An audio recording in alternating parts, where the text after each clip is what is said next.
Hello and welcome to episode 193 of the Juicebox Podcast.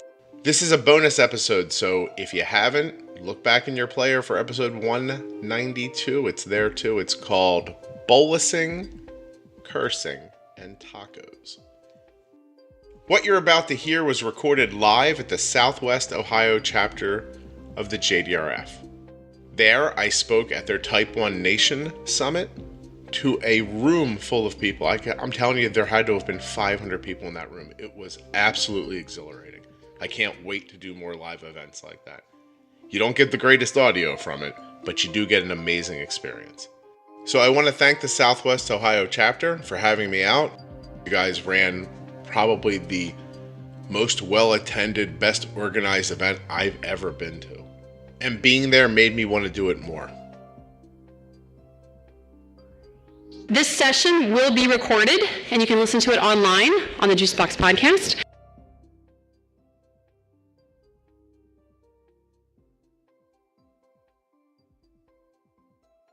All right, now's the time you've been waiting for. It is our live Juicebox Podcast, so I'm going to turn it over to none other than Mr. Scott Penner. Hey, everybody. Oh, my gosh, that's very loud.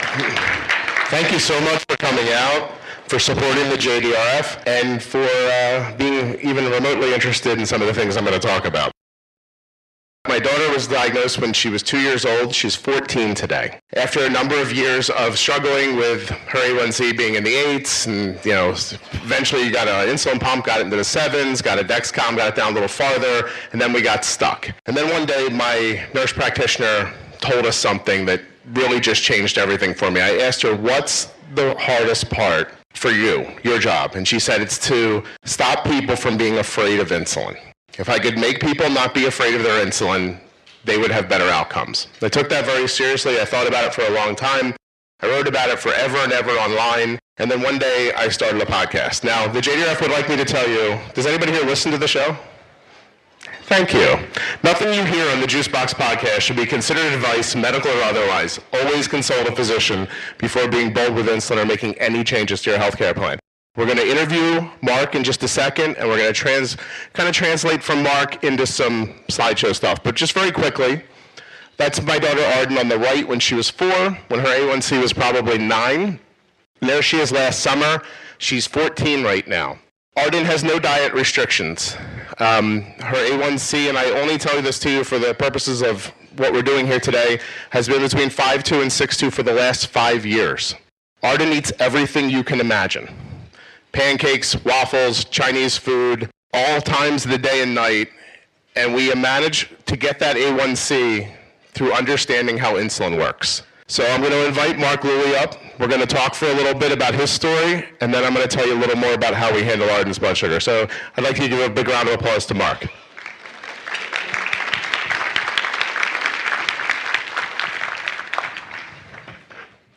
You want to sit? Yeah, I think so. Try sitting. I'll look less short if Mark sits next to me. It's perfect. You have more hair. So the podcast is conversations with people just like you. As a matter of fact, has anyone in the room ever been on the podcast? Cool. So Mark, can you introduce yourself to everybody? Hi, everybody. My name is Mark Luley. I'm a type 1 diabetic. I was diagnosed March 7th, 2005, and I'm also the father of a type 1 diabetic. My son Charlie, sitting over here, was diagnosed 2 years ago. Okay. So how old are you when you were diagnosed? I was 29 years old. 29. So that had to have been incredibly shocking. Yeah, so at the time I was a fighter pilot in the Navy. I had been a pilot for about 8 years, came back from my second deployment to Afghanistan and Iraq, and my wife and I were getting ready to move to France for 3 years. I was going to do an exchange tour with the French Naval Air Force. So we were living in beautiful Monterey, California, taking French classes for 6 months, 5 days a week. Not a bad way to spend your days. And so a couple things were happening, and ended up going into the hospital. And after a week in the hospital, I found out that I was a type 1 diabetic and that I would never fly again, and I'd have to leave the Navy. So it was devastating. So you might not know that Mark lost his pilot's license for certain crafts, right? Like there's some stuff you can still do? Yeah, you can be you can get your private pilot's license and be a type 1 diabetic, and Scott has interviewed a pilot in a previous podcast. You cannot be a commercial pilot, and you certainly cannot be a military pilot with type 1 diabetes. Okay, so there are people in the world working towards changing that, and I actually interviewed a gentleman a few weeks ago who's one of them. And I don't know if you know, but very recently the laws have been overturned about CDL license. So you used to not be able to have one of those with type 1, but now you can. So people are always doing good work trying to move things like that forward. But I want to ask Mark, so you're diagnosed as an adult. I can't imagine you thought you were getting diabetes. Did you have any of this in your background, your history? No family history at all. In fact, the only history we had is my father-in-law is a PhD, and he worked on diabetes-related medicines for years and years and years. But no family history of type 1 diabetes, and so a lot of medical background in my family. And so, as those who have type 1 diabetes, you know the symptoms. I had the classic symptoms. I was urinating a lot, especially at night. There were times where I was getting confused, and I couldn't really explain it. And my vision went from 2010 to 2070. And so, we had some conversations, my wife and I, and we talked to my parents and her parents. And so, we remember one of them saying, that sounds just like diabetes, but, we just assumed type 2 diabetes, and I did not fit the profile of type 2 diabetes at all. So it really was a shock. Okay. So, and no other endo issues like celiac or hypothyroid, nothing at all. So Mark was blindsided, much like most of you, I imagine, were. What did they give you in the hospital to start your management with? Did you leave with pens, with needles? Did anybody talk about an insulin pump? How did that go? Yeah, so it was interesting because I was not in a military hospital. I was in a civilian hospital in Monterey, and the endocrinologist actually thought I was a type 2 diabetic. So he sent me home with, I think it was glipizide, which is a type 2 diabetes medication, and just said, take this for a week and see if that has any impact on your blood sugars. And of course, it didn't have any impact whatsoever. So after about a week of doing that, we went back in, and then they obviously discovered that I was not a type 2 diabetic, I was type 1. And so I left this facility at that point with, pen needles and those type of things, some relatively basic instructions. And we were kind of left to our own devices, and it was frightening. It was absolutely frightening.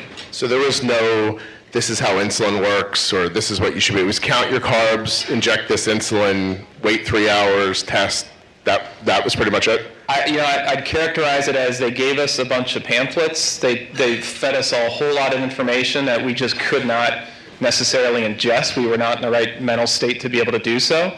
And I felt like we were dealing with people that were not used to type 1 diabetes whatsoever. So here's what I think. I think that doctors know you're overwhelmed when you're first diagnosed, and they give you what I call don't die advice. It's just enough advice that you won't die. You can't hurt yourself too much with the insulin. It's not about keeping your blood sugar in level. They don't tell you how things work. And it's probably fair, right? You're overwhelmed. You're probably confused. A lot's going on. The problem is that in subsequent visits, it doesn't get ratcheted down at all places. Some endos do an amazing job, but more often than not, you get what you got, which is go figure it out for yourself, do your best. And how did you do in the beginning? So it was rough because it wasn't just trying to understand diabetes and deal with the physical aspects of it. It was for me personally, I had to deal with the mental part of it, not just diabetes, but the fact that being a fighter pilot is all I'd wanted to do in my life. I mean, since I was a little kid, I had always known and always wanted to do that. And suddenly, without any warning, that was taken away from me. And there was nothing I can do about it. And that was, for several months after that, it was devastating. I mean, I was in what I would consider a fairly severe state of depression and really didn't know what to do. But at the same time, I had to learn how to take care of myself. And I'm blessed with a wonderful wife and an incredibly supportive family who's able to do that with me. So I knew I wasn't alone, and without them, there's just no way I'd be here. And so I think what Mark is characterizing here is that he was afraid, just like he probably should have been, and he needed some sort of support.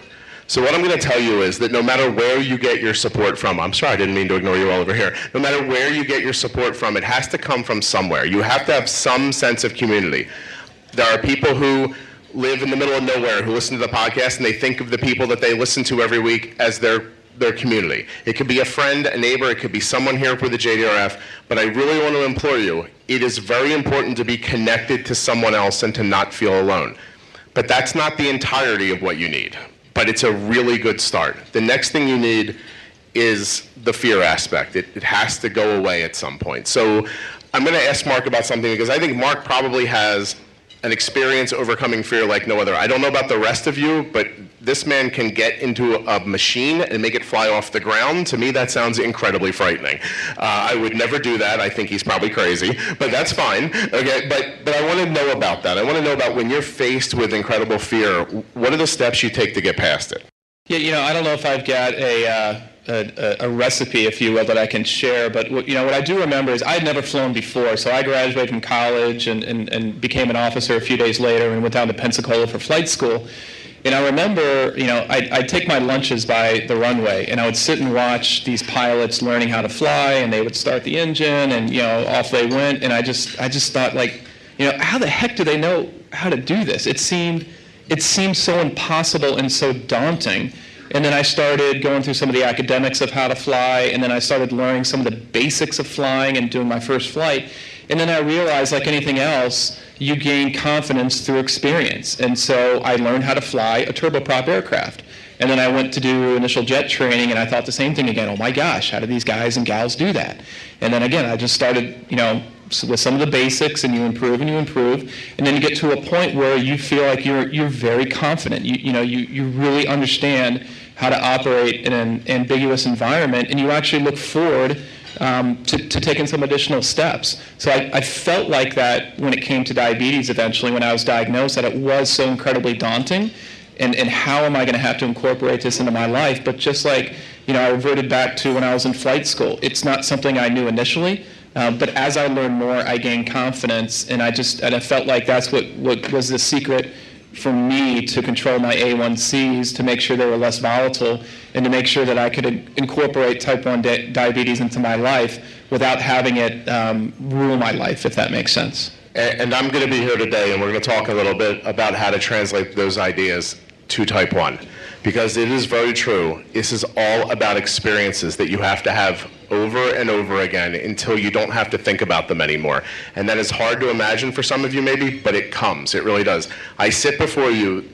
I tell you, I was standing in my shower crying most days when my daughter was diagnosed at 2. I didn't know what she was doing. I couldn't figure out what was happening. 12 years ago, no Dexcom. She had a little tiny meter and some needles, and that was the whole thing. She weighed 18 pounds when she was diagnosed.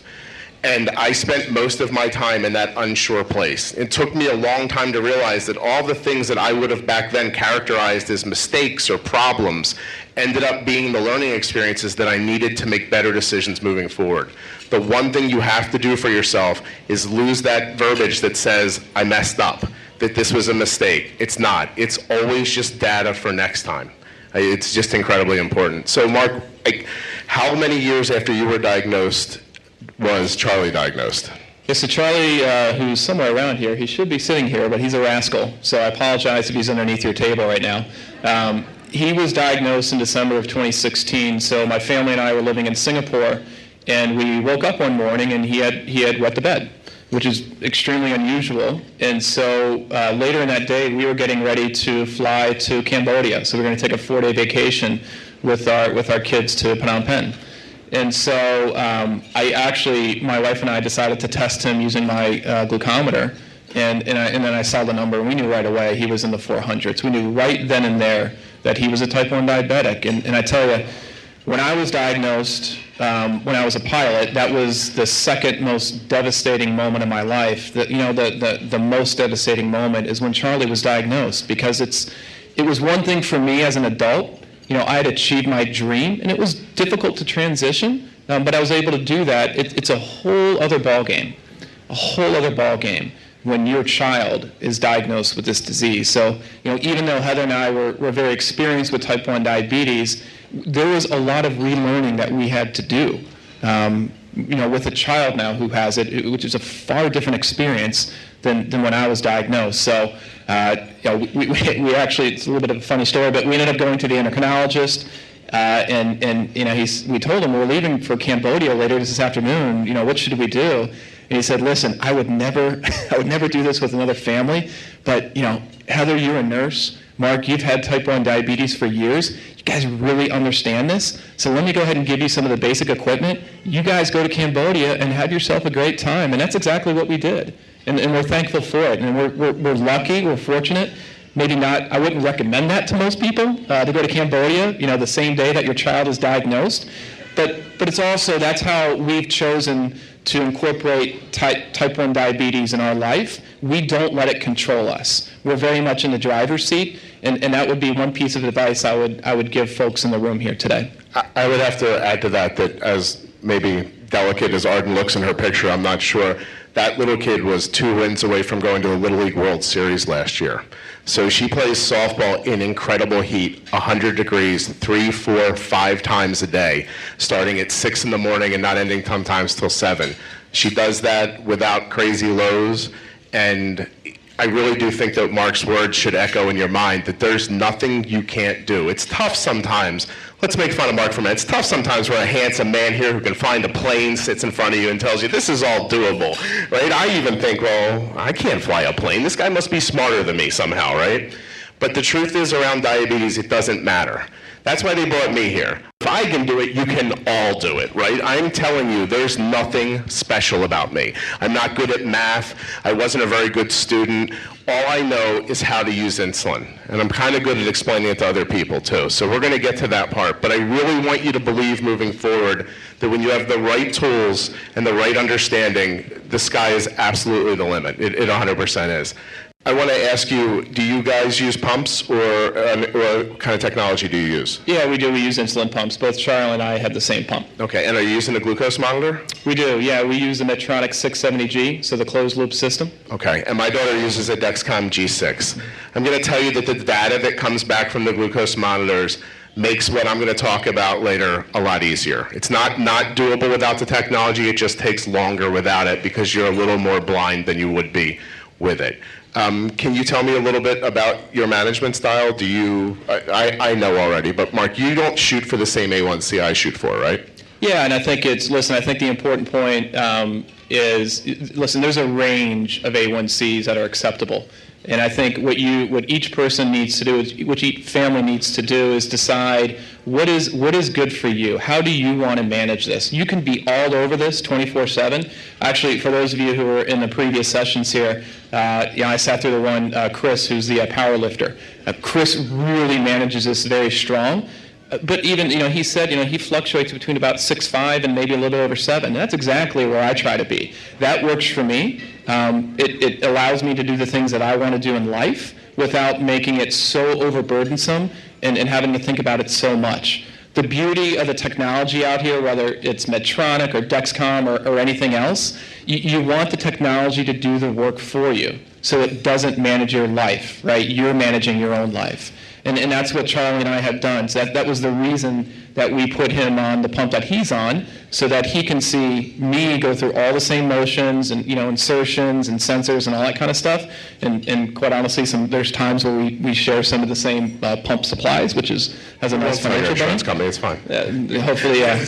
But it makes it much easier. And then Heather and I are both very, very comfortable with managing with the pump that I have, which makes it that much more comfortable managing the same pump that he has. And I want you to be sure, and please hear me when I say this, don't imagine my daughter's blood sugar is at 85 24 hours a day. It is not. Her blood sugar spikes a couple of times a day, 150, 180. We get it back pretty quickly, and we keep her at a lower number. I don't worry about being low. I don't start thinking about low till 70. But it's not a perfect system. I don't want you to think that her blood sugar just goes like this and it's magic. It's not. She'll eat something, we'll miss a little bit on the insulin, but then we readdress, and I'll talk about it later, and maybe you guys can incorporate a little bit into your life. Mark, I want to thank you very, very much for doing this. Thanks, Scott. Thank you very much. Do you guys accept blood sugars that are higher than you want because you're afraid of lows? Does that happen to anybody? I understand that completely. And you probably should be a little concerned. Diabetes is not easy, and insulin is to be respected, but it is not to be feared. The problem is that when you err on the side of caution, you're always going to be a little higher than you want to be. And then you sort of get used to it, right? Like, a lot of people get told at the doctor's office that you're fine anywhere between 80 and 200. They tell you that a lot when you're diagnosed. The problem is that makes 200 seem in range, when meanwhile that's double what somebody in the audience who doesn't have diabetes is. The problem is when you get to 200, then you start thinking, well, 220 is okay. It's so close to 200, and you sort of talk yourself into it eventually. The key to this is understanding how the insulin works in your body. It is the entirety of it. If you leave here not remembering anything, remember this. You have to pre-bolus your food. And the entirety of managing type 1 diabetes is timing and amount. It is the right amount of insulin given at the right time. All of the other variables don't matter as much as timing and amount. We're going to talk about it, try to make sense of it for you. These are not mine. I stole them offline. The one on the left is with a post from a mother who said, I can't figure out diabetes. No matter what I do, this is what happens. And that's just diabetes, she said. I'll never forget that she said that. That's just diabetes. So what I did was I eliminated carbs out of my kids' diet. Now look how good they do. And I thought, well, that doesn't sound like a lot of fun not eating carbs, because carbs are fun. As you can see, I've had a carb before, and they're a lot of fun. That's just diabetes. I'm here to tell you that's not just diabetes. When she says that, when anyone says that, what they mean is, I don't really know how the insulin works, and I'm doing my best, and I'm trying, but I just can't get it right, and I need to cut myself a break, so I'm going to put it on somebody else or something else. I'm going to put it on diabetes.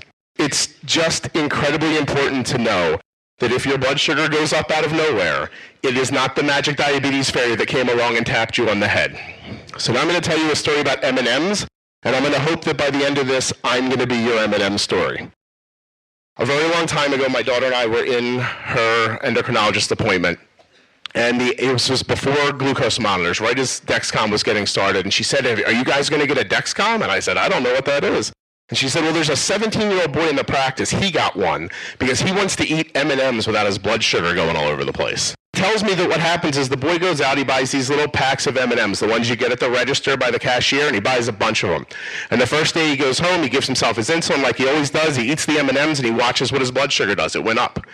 So the next day he gave himself more insulin, and it went up less. And the next day he gave himself more insulin, and it went up less, but then it got low. So the next day he gave himself the insulin sooner, but a little less, and it went up less, and it didn't get low. And he kept doing that for a week until one day he put the insulin in, ate the M&Ms, and his blood sugar just stayed like this. And when she told me that, I thought, well, that means it's possible. If he can do it with M&Ms, you can do it with anything. I'm going to figure out how to do it with everything. So you have to stay off the diabetes roller coaster. You can't be chasing your blood sugar around. That sounds easy for me to say, but it's true. That begins with pre-bolusing your insulin. Those of you who are injecting, pre-bolusing is just a word people with pumps use to indicate they've given themselves their insulin before they start eating. Does everyone here understand that when you put the insulin in your body, it doesn't immediately start bringing your blood sugar down? You do. But do you know how long it takes you individually for it to work? Is it 5 minutes, 10 minutes, 15 minutes, 20 minutes? How long do you think your insulin takes to work? 30 minutes. Does anybody else know? Anybody have a number they think? How long? An hour. This kid thinks an hour. Thank you. An hour. It's different for everybody. First thing you need to do, not be afraid. Second thing you need to do, remember that it's about timing and amount. And once you know those things in your head, you're going to go home and figure out how long it takes for your insulin to start working. I can't tell you how long it's going to be, but get yourself in a position where you haven't had insulin for a few hours, you haven't had food for a few hours, and your blood sugar's pretty stable, under 200, and give yourself an amount of insulin you think will bring you down to 100. And then if you have a glucose monitor, wait for the arrow to turn down, and if you don't, test yourself every 10 minutes or so and see, when do I start dropping? And that's probably pretty close to your pre-bolus time. Because what you want to accomplish, everybody in a tug of war, right? The option of tug of war is one side pulls, the other side pulls, somebody wins. Diabetes tug of war, you want no one to win. You want the flag to stay in the middle, never go to one side, never go to the other. You can't accomplish that if you put your insulin in and then eat. You give the carbs a head start. By the time they're moving, they have so much momentum, you can't overcome them. Even if that amount of insulin you chose was exactly right, it's still not going to work because the carbs have a head start. So what you need is for them to get in a battle that just doesn't move. And here's how I think of it in my mind. I'm sorry about the mic. So the mic is here and it's the insulin. I put the insulin in, it starts working. It goes along a timeline. Then we put the carbs in. The insulin's already pulling down. Then the food tries to pull up. This is where they get caught in the battle. They're pulling, and neither side can win. And at the end, they both get tired, and you're back where you started. The problem that you have if you're spiking is you put your insulin in too late. The food got a head start, you jumped way up. Now the food's being digested by your body. Eventually, the food leaves your system. And what's still left in your body when the food's gone? The insulin that you put in too late. And then you get incredibly low. If you put your insulin in too soon, you get low first. If you had the nerve to wait at a blood sugar of 65, eventually that food would catch and bring you back up again. I do my best for my daughter's blood sugar to be falling when she starts to eat. You will all figure out what's best for you. I'm not telling you that what I do is exactly right. But I try for that battle between insulin and food to happen at as low of a blood sugar as I think is safe. Because if you don't, you're just not going to win that fight. Okay, I can tell you this for sure. If your blood sugar is high, you have mistimed or miscalculated your insulin. And if your blood sugar is low, you have mistimed or miscalculated your insulin. There are other reasons, but this is the key. It's absolutely the key, and it's simple to fix. I want to tell you about Rosa, who's not here. Rosa put a post online the other day, and it was her 22-year-old daughter's Dexcom graph. It went from 60 to 400 like this, like a smile and a pumpkin. And I reached out to her and I said, I think if you call me, I can fix this in a half an hour of talking. So a stranger called my house. Her and her daughter were on a conference call. We talked about the things you and I are going to talk about here today. And 23 hours later, she sent me a graph where her daughter hadn't been below 85 or over 120. And today she sent me another graph with her daughter ate a bagel and didn't go over 140 or below 100. So this is not rocket science. I know it feels like it is because you get the information in such little pieces. You get a little bit when you're first diagnosed and it feels like someone just hit you in the head with a shovel. It's hard to think. And then you think you remember some of it and you go to the next part. And then someone tells you something else. And somebody online will tell you, oh, you need more temp basiling. Have you tried an extended bolus? And none of this stuff makes sense. And the truth is, the further you get away from starting with this concept, the more those things are just going to end up confusing you and making things more difficult. The reason I bring that up is because a lot of people spend a lot of time wondering what's going on. My blood sugar is going up. I wonder what happened. I'll wait an hour. 1 more hour. 3 hours. Wow, it's not coming down. I should do something about it. Bring your blood sugar down. When your blood sugar goes up, bring it down. When your blood sugar goes down, bring it up. Do not wait around wondering what went on. Because sure, maybe you're sick, or maybe you are dehydrated, but it doesn't matter. What matters is your blood sugar's high. Do something about it. Because you're going to have experiences, and as crazy as it sounds, these experiences start building on each other, and eventually it just makes sense. The other day, my daughter's endocrinologist asked me what my daughter's insulin to carb ratio was, and I said, I have no idea. I haven't looked at that in years. We don't even count carbs. I just look at the plate and I think, that's 7 units. That's 10 units. It's 10, it's 6. It's probably a 10-unit bolus. We'll do 70% of it now and the rest over an hour.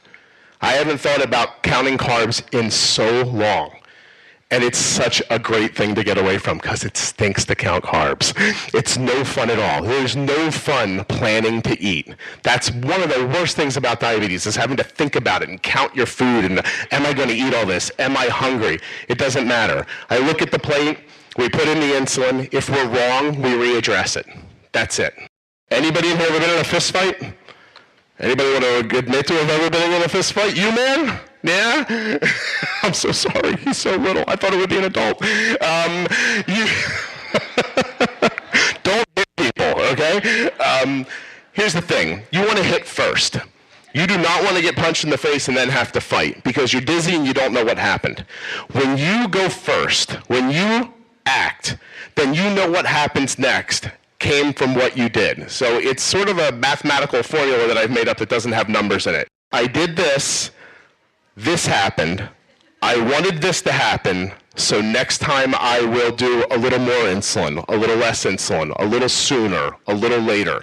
Because then you can at least say, I bolused and I got low. There's cause and effect that you can actually trust. A woman the other day was telling me, my daughter gets low whenever she works out. And I said, well, that's crazy. My daughter exercises like crazy. She doesn't get low from exercise. So she does. She starts to work out and she gets low. So we start talking about it, and what ends up happening is she has this theory about eating before she works out. And when I looked at it, I just know she's mistiming her bolus for the food. Her blood sugar's shooting up. She's working out. Then the blood sugar is getting hit by the insulin that's mistimed, and she gets low. And in her mind, it was because of the workout. I want you to be able to say, I did this and this happened, because that's the only way to make an adjustment and move forward. It's incredibly important. Don't react, act. Okay, for pumpers, if you're bolusing too often, your basal rate's too low. That's it. Move your basal up. Kids are going to grow quickly, okay? You're not going to notice it happening because they're your kids. For instance, I lost some weight to come here today, but nobody in my house noticed. That's fine. So my daughter comes home from school in the beginning of the year last year and tells me that her math teacher sucks and can't teach. And she's in algebra. And at the end of the year, my daughter understands algebra just great. And I said, well, there must have been some magical day during the year where your math teacher got good at it, right? And they taught you some magical thing that taught you about algebra. She said, no, I don't know what happened. I just know it now. It wasn't her, though. And I was like, okay. She's really something. And so I think that really is the key about how we learn. Things happen slowly. You don't see them happening. Kids grow and you don't see it happening. You gain 10 pounds, you don't see it happening. If you're bolusing a lot, your basal's too low. You need more insulin. What did we say before? It's either not enough insulin or it's mistimed. If your basal's too low, it's not enough insulin, and it's mistimed across the entire day. It's all about timing and amount. If you are injecting and you're using a slow-acting insulin, how long did they tell you the slow-acting insulin lasts in your body? Would you inject it once a day, last 24 hours? It's not true. Okay, so what you want to do is split it in half. If you're having trouble at the end of your day and your blood sugar is getting high and you inject, your basal insulin's probably running out or becoming less effective. If you split the dose and do it every 12 hours, again, I'm not a doctor, you'll find the balance. But if you do your slow-acting insulin every 12 hours, you might have a little better luck. That's an MDI tip from me to you. Okay, all carbs are not created equal.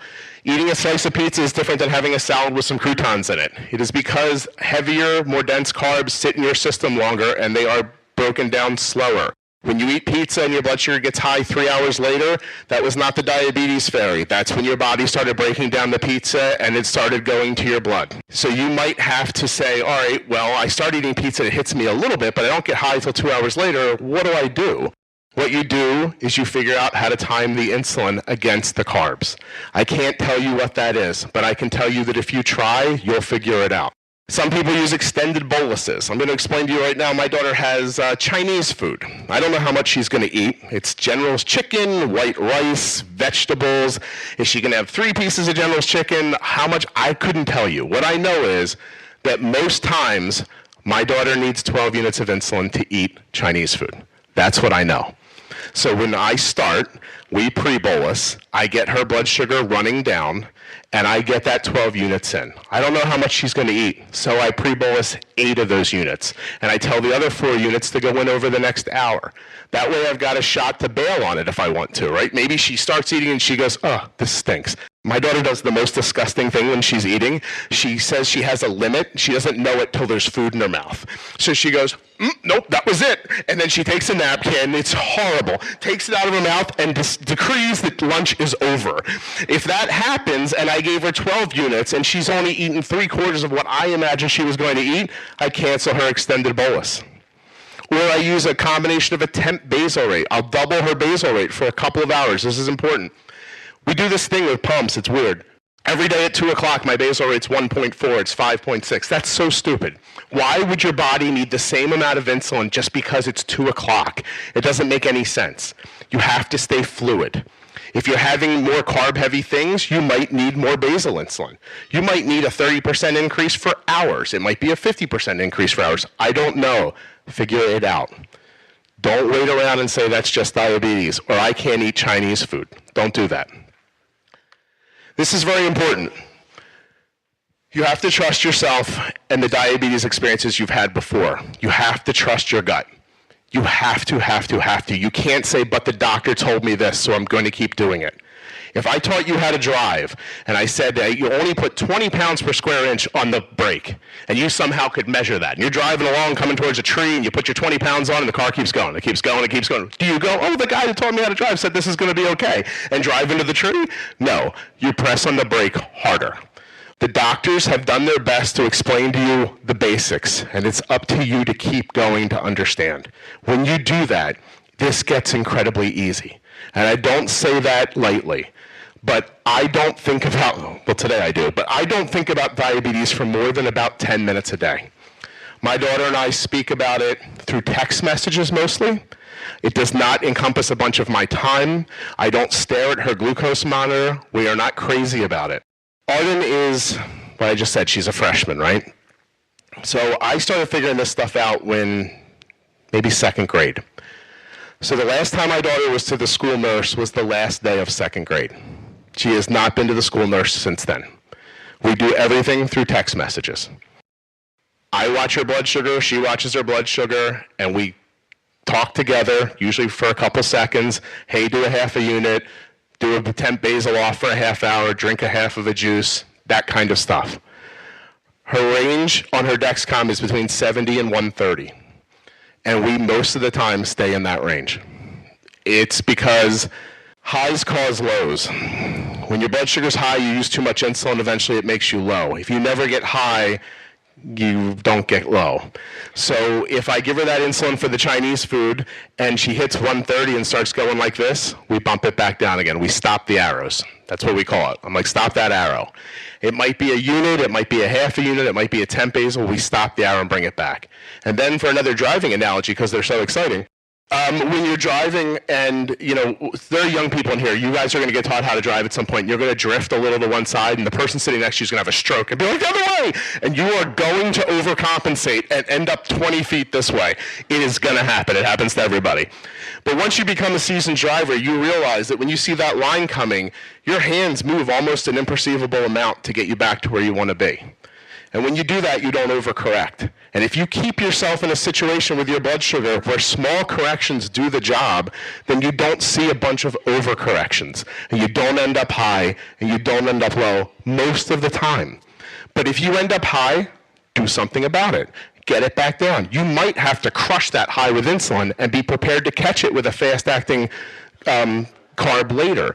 That might be what you have to do, but that's better than being high for 4 hours. So it's all just learning how to manipulate the insulin. You're going to have these experiences over and over again. At some point, if you want to be able to look at a plate and go, that's 15 units, you have to trust what you've learned in the past. You have to trust yourself. I talk to a lot of people privately, and at the end of every conversation, what I end up telling most people is you have to trust your gut. Go with what you think. I know we're taught to listen to cops and doctors and teachers without question. And please, if it's a cop, put your hands up, especially nowadays, hands way up. Okay? But the rest of the guys, you can say why. You can wonder a little bit. Again, take care of it first. Don't wonder why. I saw Johnny sniffling this morning. That must be it. Who cares? Blood sugar's high. Get it down. Maybe he's dehydrated. Don't care. Get it down. Doesn't matter to me. Think about it later. Later, it's a learning experience. Right now, get your blood sugar down. Any of you have glucose monitors? There's a study that's proven that the lower you raise your high threshold, the lower your A1C will be. And it really is what I just talked about. It's about reacting soon enough that it doesn't get out of hand. So if you have a glucose monitor, don't think of the beeping as annoying. Get it down. Bring it down to 150 and try. When it gets to 150, bring it back a little bit. It's incredibly important. If you don't have a glucose monitor, these things are still valuable. Don't think this is a sales pitch that you have to go get a glucose monitor. It makes it easier. I'm not going to lie to you. But it's still doable. There are plenty of people who do it. You can do it without a pump, but you're going to inject more. Here's what a pump brings you that injections don't have. If you have a pump, you can manipulate your basal insulin, which is incredibly helpful, and you don't have to inject.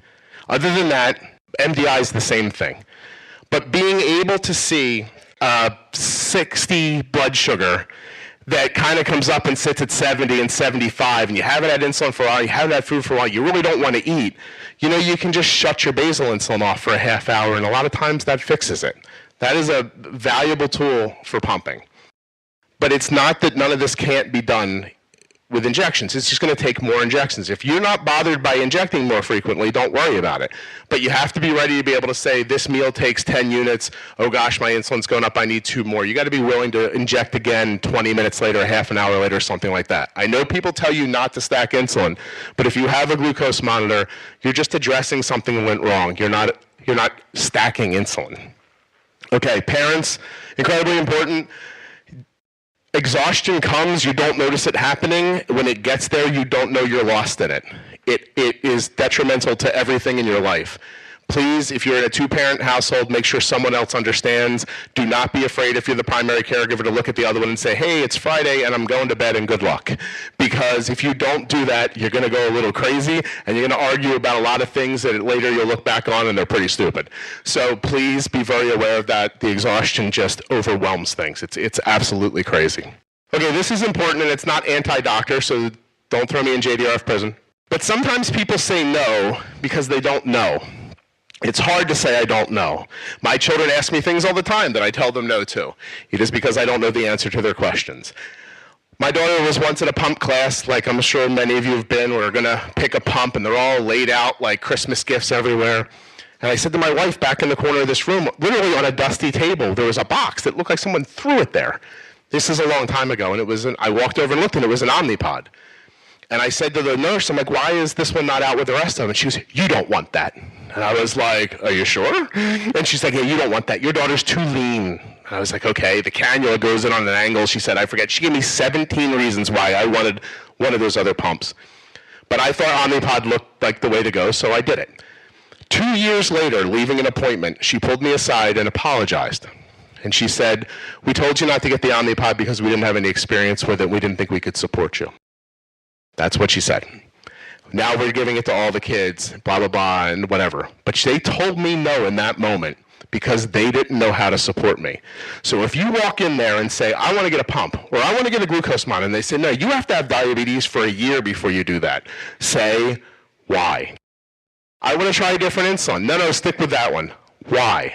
Because I think what you're going to find next is there's no answer. You should advocate for yourselves. You should do what you think is right.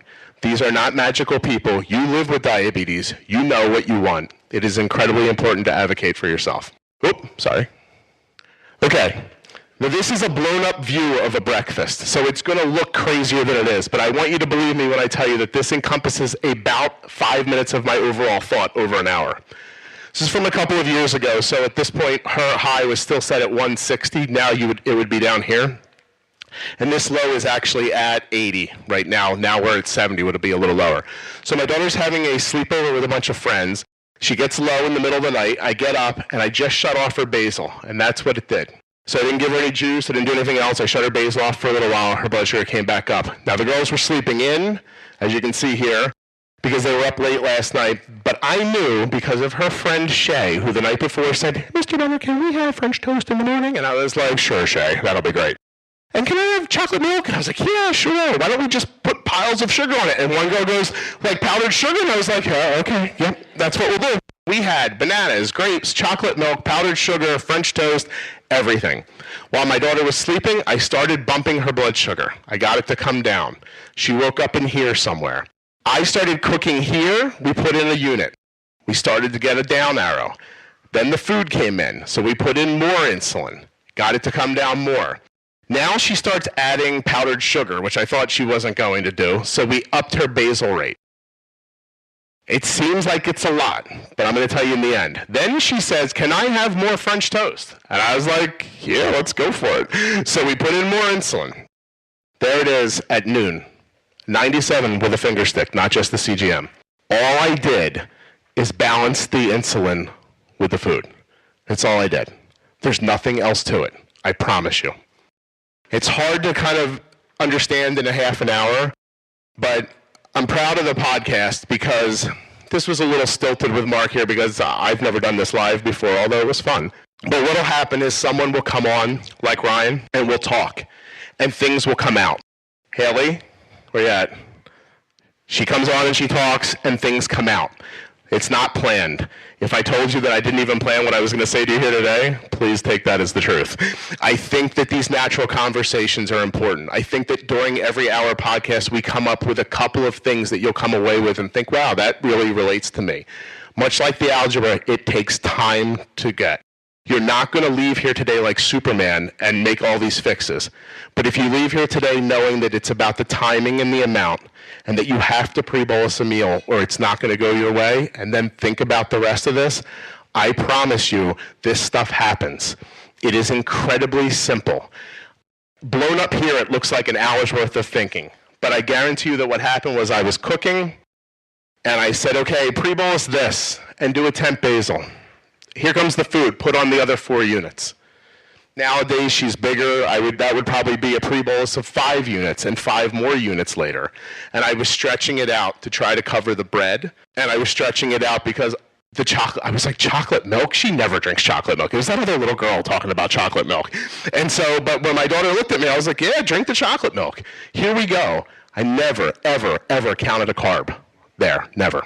I'm going to ask if you guys have any questions. I'm happy to answer. And if not, I'll keep going. But just real quickly, the podcast is 100% free. It's available for iPhone or Android. iPhone has a native app called Podcast that you can just use. Android, Spotify, or you have to find an Android app. It's also at juiceboxpodcast.com. If you listen, that'd be great. If you don't, no sweat. But I appreciate you letting me speak. Does anyone have any questions at all? I'm happy to answer anything that anybody might be able to think of. Hi.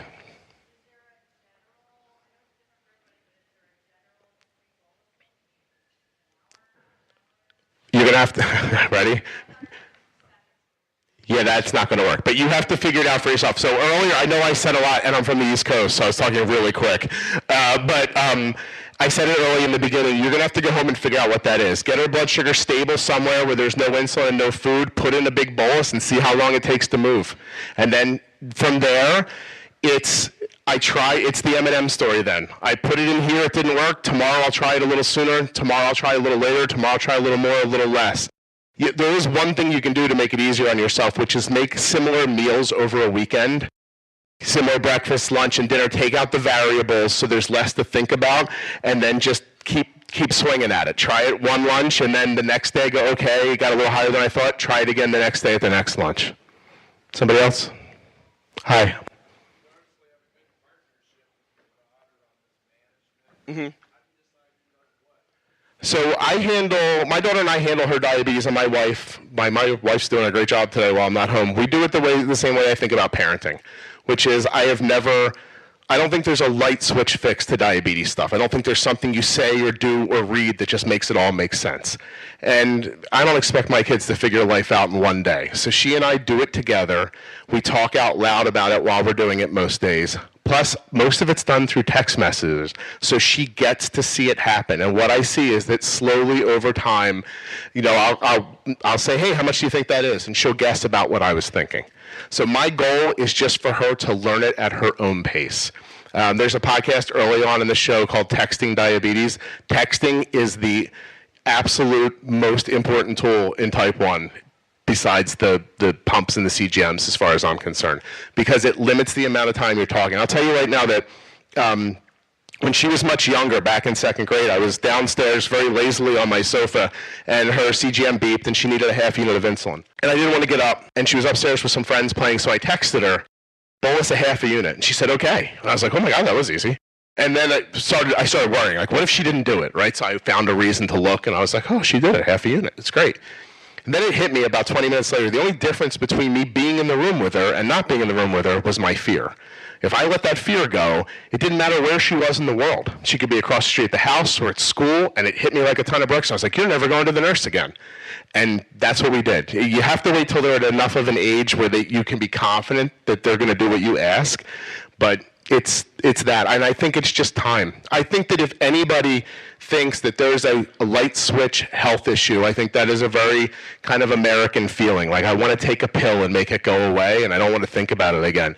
You are going to have to put some effort into diabetes, that's for sure. Anyone else? I'm sorry, I'll get you next. Hi. Not at all.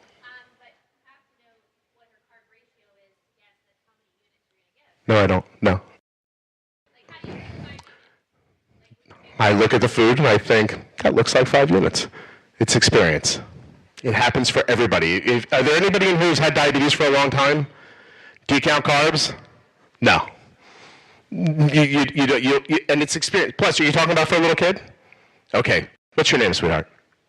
Does Hannah eat one slice of pizza on one Saturday and the next Saturday eat the whole pizza? No. So you know about what she's going to eat, right? So give her the insulin. If she goes up and you say you give her 5 units of insulin, it goes up and you give her 2 more. She's little. It's probably not 5. But say that happens. Then that next time you eat that food, 7. Start with 7. Because last time it took 5 and 2. So start with 7. You are mostly not using enough insulin if your blood sugar is high. And I want to say this, and I'm sorry if I missed out on saying it earlier. You have to understand that you need to stop erring on the side of caution. You would much rather have a couple of lows a month than 28 highs. So you have to kind of come out and really try. So if it's you have to trust that what you know is going to happen is going to happen. You can't say, oh, last time our blood sugar went up when I did this, but maybe it won't this time. Everyone has done that, right? Like, I should put more insulin here. No, maybe I won't need it. You always need it. Always. You always need it. You are very frequently not using enough insulin. And you don't do that because you're scared of lows. And I get that. But after that meal takes 7 units over and over again, stop starting with 5. Like, stop. Just trust yourself. It's a huge leap, I swear. Just so experience and repetition with meals. Plus, kids eat about the same amount every time they eat. So in the end, you start looking, it's about the same over and over again. Sir, I'm sorry? Wow, that's amazing. You had the same question? Does anyone else have the same question? Did you really? You're just screwing with me. Okay, that's fine. Hi, go ahead.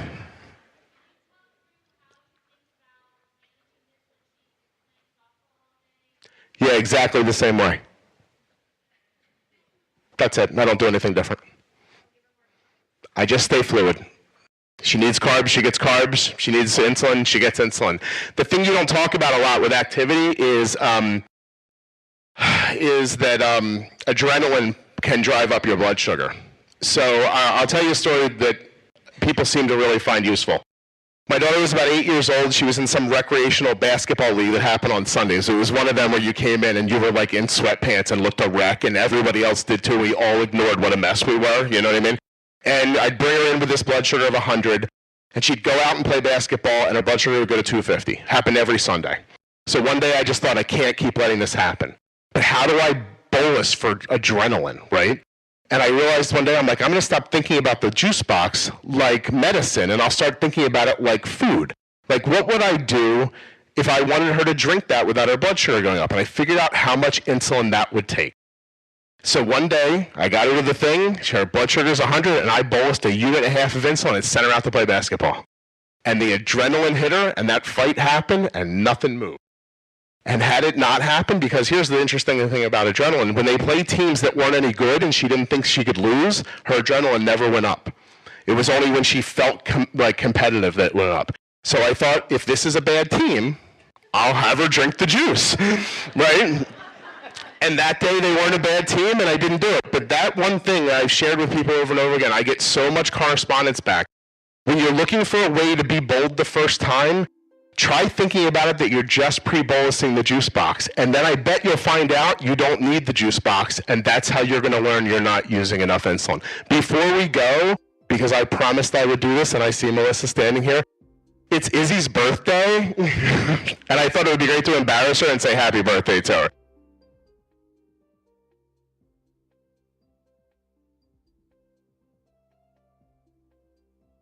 So just not the whole song, but 1, 2, 3, happy birthday, would you mind? 1, 2, 3, happy birthday. Sorry, Izzy. You were terrific, so was I. Have a good day. Thank you, Scott. Test. All right, thank you again to Scott. A couple of announcements before we head out. Thank you so much for listening. We'll be back next week with another show. If you're interested in having me out to your event or creating an event of your own where we just get together and talk about being bold with insulin and other management ideas, contact me through juiceboxpodcast.com.